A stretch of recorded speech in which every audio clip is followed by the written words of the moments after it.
여러분은 오랜 시간 동안 다윗에 대한 이야기를 들어오셨을 겁니다. 그렇다면 이번에는 이 다윗이 어떤 성향의 사람인가를 생각해 보려고 합니다. 여러분들이 보실 때 다윗은 적극적인 사람일까요? 아니면 좀 소극적인 사람일 것 같습니까? 저한테는 무척 소극적인 사람으로 비쳤습니다. 무엇보다 다윗은 이스라엘의 가장 위대한 왕이지만 그 인생을 돌아보면 스스로가 왕이 되겠다고 나선 적이 없습니다. 처음 사무엘 선지자가 이새의 아들 중 하나에게 왕의 기름을 붓고자 그 집에 찾아갔을 때 8 아들 중에 다윗은 그 자리에 있지도 않았습니다. 아마도 처음부터 자신은 거기에 해당되지 않는다라고 생각했을 겁니다. 왕으로 기름 부음 받은 후에도 마찬가지입니다. 그는 한 번도 스스로가 왕이 되려는 시도를 하지 않습니다.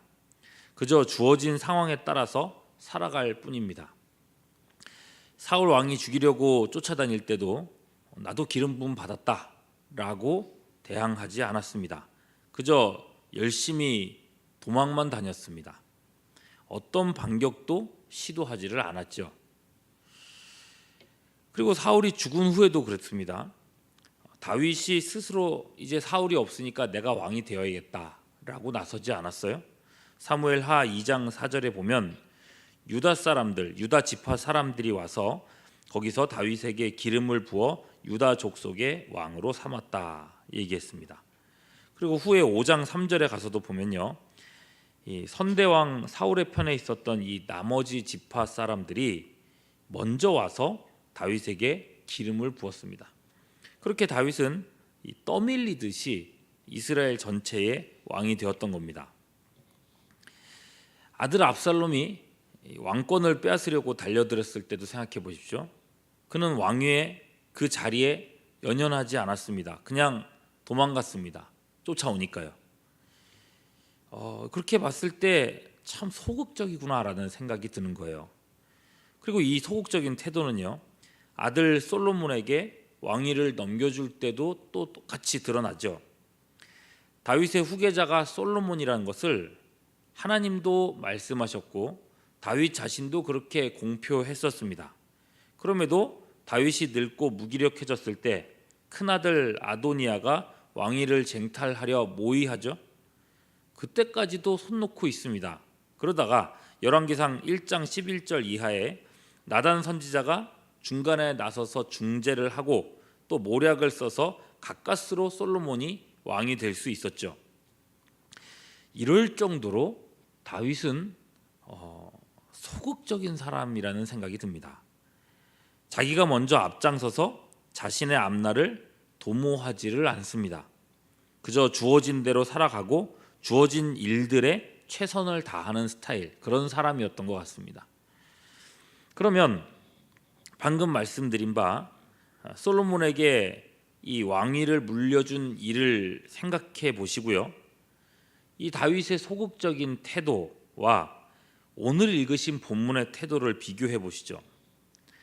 다윗은 성전이 세워질 터를 발견했습니다. 비록 자신이 성전을 건축하지는 못하겠지만 건축을 위한 재료는 준비할 수 있었습니다. 아들 솔로몬과 방백들의 마음도 준비시킬 수 있었습니다. 그리고 오늘 1절 보시면요, 다윗이 나이가 많아 늙음에 이렇게 말씀합니다. 이 표현은 단순히 나이가 많아졌다 하는 의미의 이상입니다. 이 말은 그의 연수가 다 찼다는 의미입니다. 의도가 있는 거죠. 죽기 직전까지도 성전 준비하는 일을 놓치지 않았다는 겁니다. 그런데 1절의 표현을 보십시오.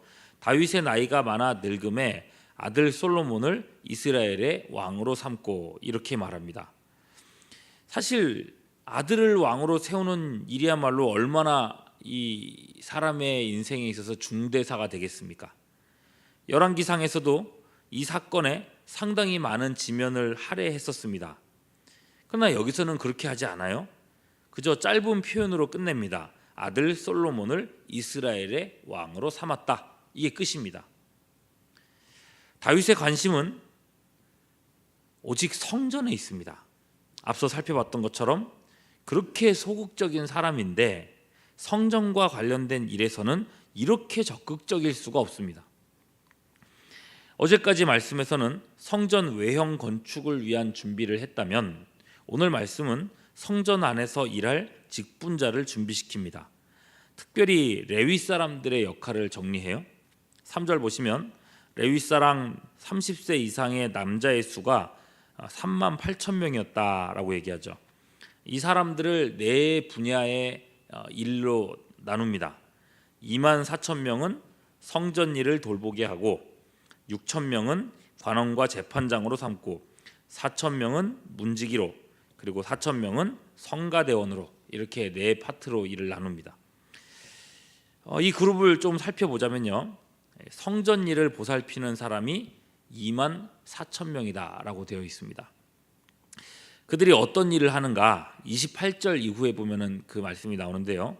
28절에 제사장을 도와서 성전과 뜰과 골방에서 섬기고 성물을 정결케 하는 일을 합니다. 또 29절 진설병과 고운 가루의 소재물 곧 무교 전병이나 과자를 굽거나 반죽을 합니다.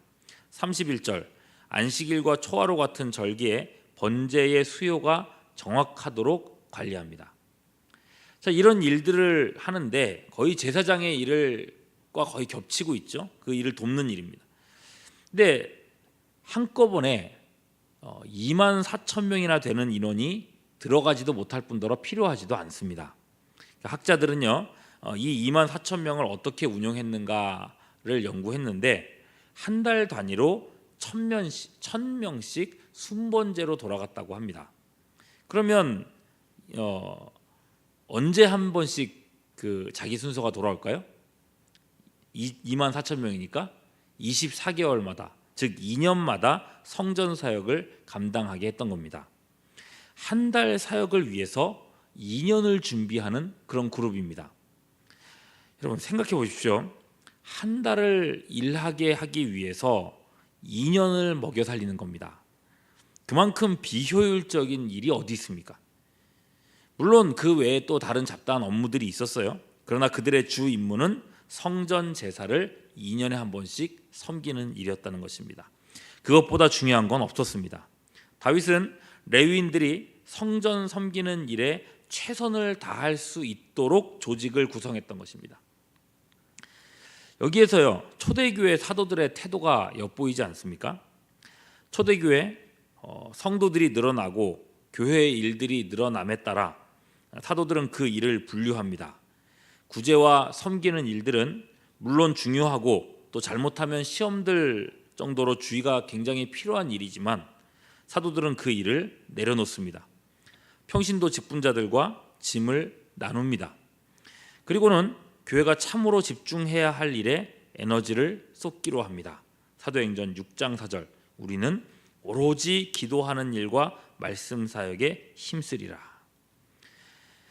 그렇게 했을 때에 본질에 집중했을 때에 교회는 본래의 능력을 발휘하게 되죠. 사도행전 6장 7절 하나님의 말씀이 점점 왕성하여 예루살렘에 있는 제자의 수가 더 심히 많아지고 허다한 제사장의 무리도 이 도에 복종하니라.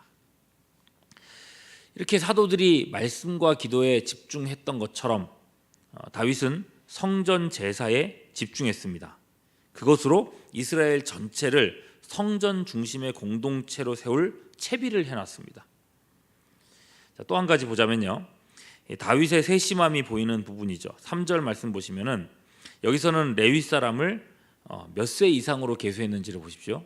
30세 이상으로 계수했었습니다. 그랬는데 24절과 27절 말씀으로 가서 보면 20세 이상으로 계수하게 했습니다. 왜 숫자가 달라졌을까요? 기준이 달라졌을까요? 25절과 26절에 설명이 나옵니다.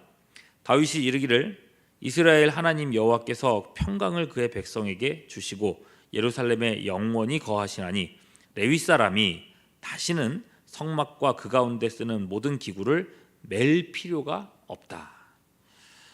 지금까지는 예배 장소가 성막이었습니다. 하나님의 거처가 천막이어서 이곳저곳으로 옮겨 다녀야 했었죠.